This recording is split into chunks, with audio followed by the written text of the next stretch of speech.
Hello aspirants, welcome to Simply Learn channel. आज हम लोग प्रीलिम्स 2020 के जनरल स्टडीज पेपर 1 जो बोलते हैं उसका 10 क्वेश्चन सॉल्व करेंगे। तो let us directly start. 21 number question क्या बोल रहा है? With reference to the history of India consider the following pairs. औरंग औरंग अभी देखिए कुछ कुछ एडमिनिस्ट्रेटिव या मिलिट्री पोजीशन का बताया गया है, अपने को बताना है कि कौन सा करेक्टली मैच्ड है। जनरली एंशिएंट और मिडिवल हिस्ट्री से ऐसा सवाल बन जाता है। औरंग क्या है? In-charge of treasury. ये फैक्चुअल बात है, ये पर्शियन में इसको वेयर हाउस की तरह रिप्रेजेंट किया जाता है, तो ये वाला स्टेटमेंट गलत होगा।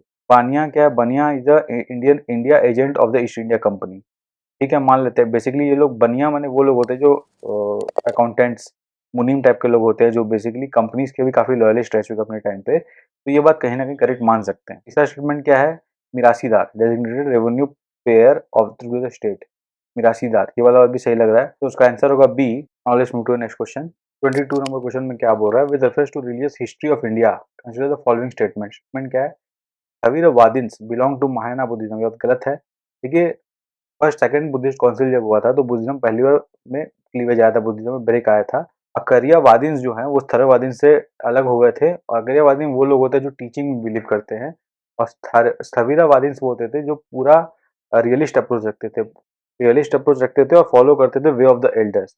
बेसिकली जो अकरियावादीन हैं वो जो पहले दूसरी का नाम लिया वहाँ वो महासंघिका बना, वहीं से महायाना बुद्धिज्म आया। और स्थविरावादीन जो है एल्डर्स वाला जो पाथ फॉलो करते हैं, थोड़ा सा हार्ड लाइन है, they are more on the line of Hinayana. ठीक है ना, तो one is wrong. One is wrong, तो अपने पास ए और डी रॉन्ग आ गया। इसका मतलब थर्ड डेफिनेटली करेक्ट है। अपने को भी देखना है बी। अब सेकंड स्टेटमेंट अपने को चेक करना है सेकंड ऑप्शन, अगर सेकंड वाला सही हो गया तो आंसर अपने को मिल जाएगा। फिर Lokottaravadi sect was an offshoot of Mahasanghika sect of the Buddhism.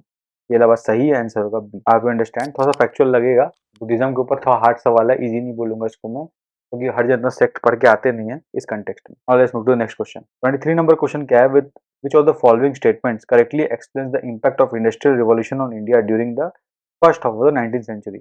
First half 19th century का मतलब है 1801 से लेके 1850 तक। ये फर्स्ट हाफ 19th सेंचुरी आ गया। इसके दौरान जब इंडस्ट्रियल रिवोल्यूशन ब्रिटेन में हो रहा था, उसका प्रभाव इंडिया पे क्या पड़ा? अब इंडिया बेसिकली रॉ मटेरियल का हब बन गया था, इंडिया से रॉ मटेरियल लेके जाया जा रहा था और फिनिश प्रोडक्ट इंडिया में पंप किया जा रहा था। इससे क्या हो रहा था कि इंडिया के जो खुद के मार्केट्स थे वो तहस नहस हो गए थे। उस लाइन पे जो स्टेटमेंट होगा वो अपने को करेक्ट करना है। क्या ऑप्शन देखते हैं क्या है? Indian handicraft were ruined, okay सही लग रहा है। Machines were introduced in Indian textile industry in large number, कुछ हद तक किया गया था पर लार्ज नंबर नहीं, तो लार्ज लिखते ही गलत हो गया था, टू इज रॉन्ग। फिर railway lines were laid in many parts of the country, नहीं। 1853 में 1853 के बाद एक कहानी स्टार्ट हुआ था जब लॉर्ड डलहौजी के अंदर, ये थर्ड वाला भी गलत हो गया।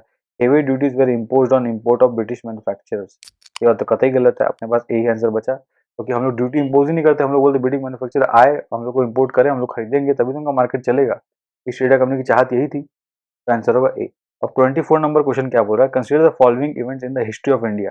Rise of Pratiharas under the king Bhoja, establishment of Pallava power under Mahendra Varman, establishment of Chola power under the Parantaka, Pala dynasty founded by Gopala. अब देखिए पाला जो है 7th सेंचुरी डायनेस्टी है, 6 to 7th सेंचुरी डायनेस्टी। चोला भी जो है लगभग आप समझ लीजिए 1100 साल तक, माने 1100 के टाइम तक था, 700 से लेके 1100, तो आप मान लीजिए 8 सेंचुरी 7 8 सेंचुरी का चोला का ही बात है, पर पाला पहले आया था चोला से। तो स्टैब्लिशमेंट ऑफ पल्लवा, पल्लवा जो है पल्लवा, पांड्या और चेरा। पल्लवा जो है टेम्पल आर्किटेक्चर में पाइनियर था है स्टार्टिंग में, तो चोला के पहले ही पल्लवा आया होगा, ठीक है ना। तो ये वाला बात इसके पहले ही हुआ होगा, चोला के पहले, 2 इज बिफोर 3। फिर थर्ड फर्स्ट स्टेटमेंट का राइज ऑफ प्रतिहारास, ये मिडिवल इंडियन हिस्ट्री के स्टार्टिंग में प्रतिहारा राष्ट्रकूटास इनके जो ट्राइपार्टाइट स्ट्रगल चलता था, ठीक है।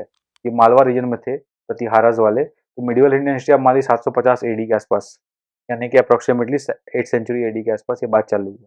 सबसे पहले आइडियल यूनिवर्सिटी 2, तो ये भी 8 सेंचुरी, ये भी 8 सेंचुरी, पल्लवा इसके पहले आएगा।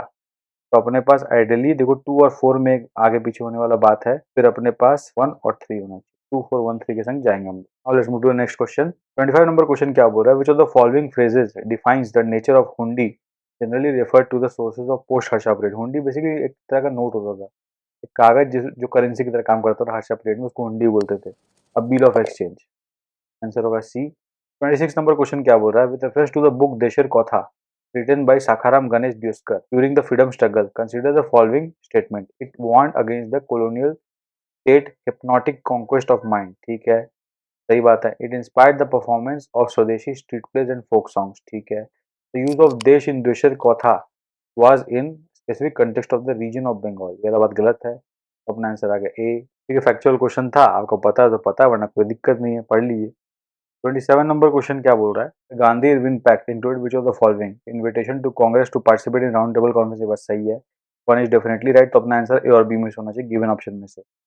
Withdrawal of ordinance promulgated in connection with the civil disobedience movement, ये श्योर नहीं लग रहा, पर हाँ सिविल डिसोबीडियंस को रोकने के लिए लोग ने कुछ किया था कि इन लोगों को अरेस्ट नहीं किया जाएगा, ऐसा कोई प्रोविजन उन्होंने दिया था। ऑर्डिनेंस क्या निकला इसके बारे में कोई गारंटी नहीं। फर्स्ट स्टेटमेंट क्या, acceptance of Gandhi session for inquiry into police excess, ये नहीं हुआ था, ये मना कर दिया गया था।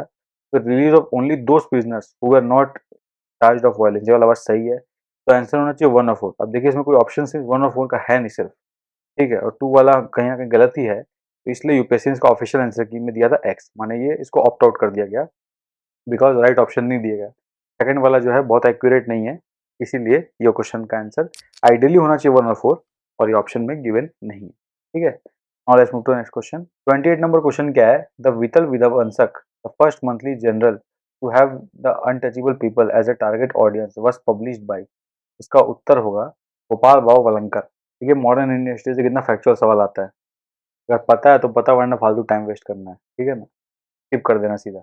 29 नंबर क्वेश्चन क्या है, with reference to the history of India the term kulya vapa and drona vapa. अब देखिए कहीं ना कहीं वापा जो है ना, ये मैं बता रहा हूँ आपको कि मिडिवल इंडियन हिस्ट्री के टाइम पे लैंड से संबंधित वाला बात था। एंशियंट इंडियन हिस्ट्री में भी कुछ ना कुछ इसका कंटेक्स्ट हो सकता है, और ये लैंड से संबंधित जुड़ा रहा vapa, kulya vapa and drona vapa, they are measurement of land, ठीक है ना, लैंड संबंधित वाला बात है। क्लासिफिकेशन ऑफ अर्बन लैंड तो नहीं है ऑब्वियसली, उस टाइम अर्बनिज्म पे इतना फोकस नहीं था, मेजरमेंट ऑफ लैंड जिसके तहत तो लोग रेवेन्यू कलेक्ट करते थे, उस प्रिंसिपल ये बेस्ड है, ठीक है, I hope you understand.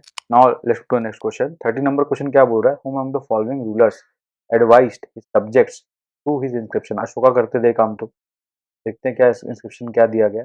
whosoever praises his religious sect or blames other sect out of excessive devotion to his own sect with the view of glorifying his own sect, he rather injuries his own sect very severely, answer है ए। देखिए अशोका की बात है, clear आ गया सामने सामने उठ के, 30 का आंसर ए होगा।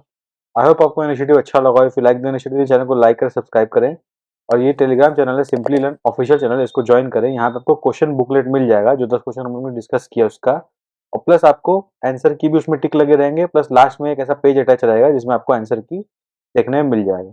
और ये यूपीएससी जनरल स्टडीज चैनल है जिसपे आप ये सारा वीडियोस देख रहे हैं, तो आप इस इनिशिएटिव को फॉलो करने के लिए और सारे प्रीवियस क्वेश्चन को रिवाइज करने के लिए इस चैनल को लाइक करें, सब्सक्राइब करें, इससे जुड़े रहे। अब हम लोगों ने 2018 और 2019 का प्रीलिम्स का सारा क्वेश्चन डिस्कस कर लिया है, और प्लस हमने सीसेट का भी 2020 और 2022 का क्वेश्चन डिस्कस कर लिया है।